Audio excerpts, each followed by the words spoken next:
Darkness clung to the fjord like a living thing. Icy water lapped against jagged rocks, and the scent of salt, mixed with smoke from distant hearths, drifted across the night. A lone torch trembled in the hands of a shadowed figure, illuminating braided hair streaked with frost and eyes that glinted with hunger and an unspoken madness. These were the Vikings warriors feared across Europe, but beneath the tales of conquest and bloodshed lay a story seldom told. A story of desire twisted by power, ritual, and fear, carried on the wind that whistled through fjords and over frozen waters. The longhouses of the north reeked of smoke from peat fires and the pungent odor of dried fish. Feasts were more than sustenance, they were ceremonies. Preludes to acts both celebrated and condemned. Wine, dark as winter blood, flowed freely, laughter ricocheting off timber walls. Beneath the mirth, whispers of rituals curled through the air, only the bold or foolish daring to recount them. Men and women, bound by loyalty and fear, moved like shadows, carrying secrets older than the mountains themselves. The Vikings were feared not merely for their raids, but for the way terror itself became a weapon. Plunder was accompanied by acts meant to break the spirit of their victims, to assert dominion not only over lands but over bodies. In some villages, the sight of a long ship carving through the horizon sent waves of panic rolling through the streets. Yet the horror that followed was far more intimate, far more invasive than anyone could imagine. Soft chains clinked in the corners of darkened rooms, metallic sounds threading through the night like whispered threats. Historians whisper of rites among warriors, nights when power and lust collided. Captured women, prized not merely for ransom but for ritual, were subjected to practices that defied the morality of their time-entangled web of superstition, intimidation, and the raw assertion of dominance. Some chroniclers spoke of underscore, a custom where the line between punishment and pleasure blurred, leaving the victim suspended in a liminal space of fear and fascination.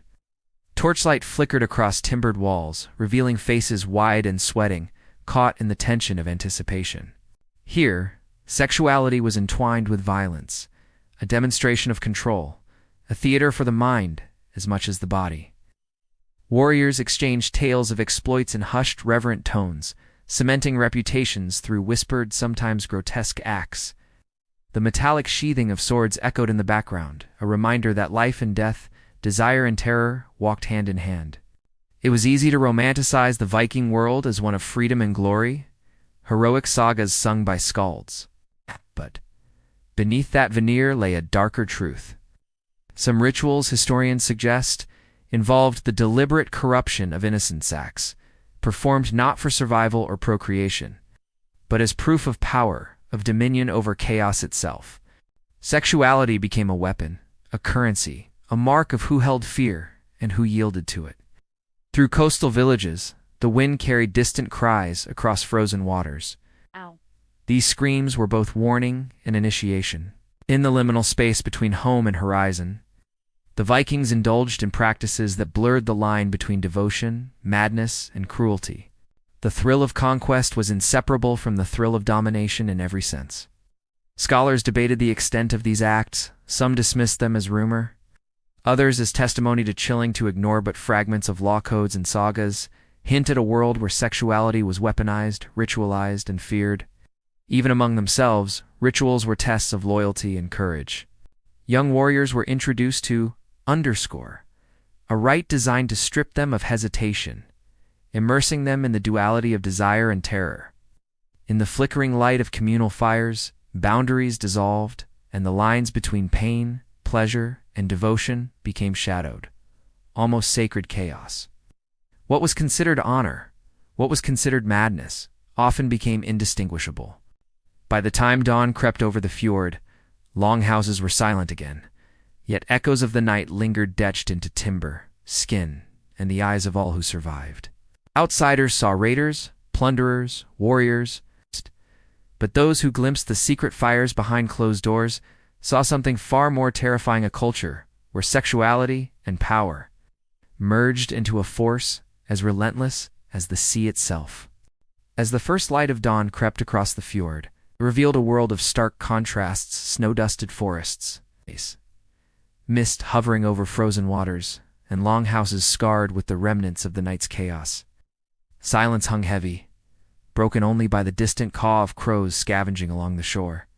Inside, the aftermath of ritual lingered like a thick fog. The air smelled of smoke, sweat, and something darker, almost metallic, a scent that clung to the skin and memory alike. The Vikings moved through this world with a terrifying duality. To outsiders, they were traders, explorers, and raiders. To those within their communities, they were arbiters of desire, arbiters of fear. Their rituals were never casual, never perfunctory. Each act, each gesture, each glance carried layers of meaning. Some scholars suggest that these practices were deeply intertwined with their mythology. Odin, the Allfather, was not merely a god of war and wisdom, but also of secrets and ecstasy, of trials that tested body and soul. To engage in these acts was to walk closer to the divine, or perhaps to madness. Whispering wind. A distant crack of timber survivors recounted nights where the longhouse became a stage for what outsiders would call depravity. The young, eager to prove their courage, were drawn into ceremonies where lust and cruelty were inseparable. A single torch cast long, jittering shadows that seemed almost alive, stretching across timber walls, across faces contorted with anticipation, pain, or terror. The line between what was voluntary and what was commanded often vanished in that flickering light. Captured victims, those unfortunate enough to be caught in a raid, were not merely plunder. They became instruments, participants in rituals that defied the morality of any modern understanding.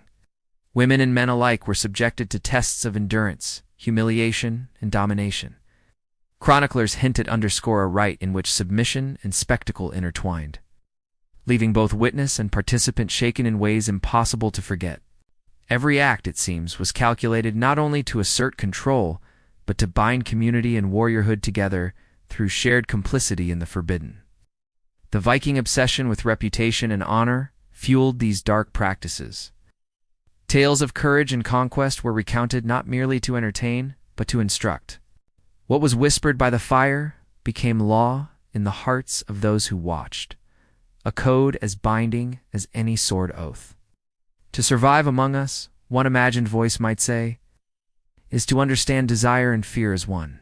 The body was a battlefield, the mind a theater, and the longhouse a crucible where both were tested. Soft thud of footsteps, distant howl.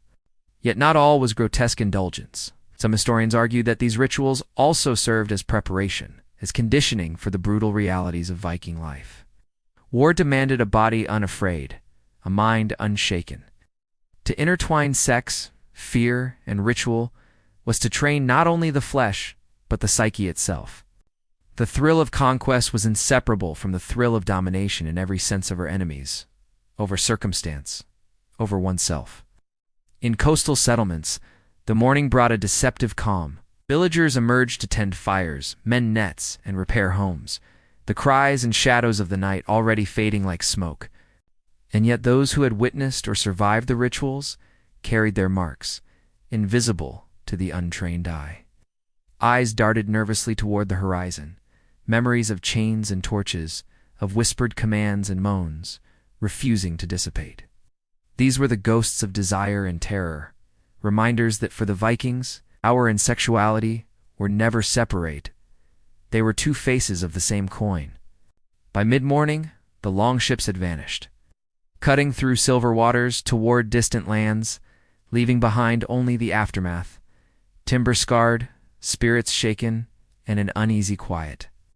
But in every story told by skalds, in every rune carved into stone, echoes of these practices lingered. Tales of the Vikings' ferocity were inseparable from the darkness of their secret rites. It was a world where intimacy could be weaponized, fear could be eroticized, and survival demanded both courage and submission. Torch flickering, faint echo of laughter, and so we are left with questions that refuse easy answers. How much of this was ritual? How much was madness? And what does it reveal about the human heart when desire and cruelty collide? The Vikings are immortalized in legend as conquerors of lands and kings of the sea. Yet their most shocking legacy may not lie in plunder or battle, but in the shadowed, intimate corners of longhouses, where power, fear, and lust converged into something both terrible and unforgettable. As the fjord lies silent once more, one cannot help but feel the lingering presence of those nights, the echo of chains, the flicker of torchlight, the whisper of wind carrying secrets too ancient and terrifying to fully comprehend. In the end, history leaves us with no comfort, only the haunting knowledge that, even among the most celebrated warriors, darkness can thrive in the most intimate of spaces.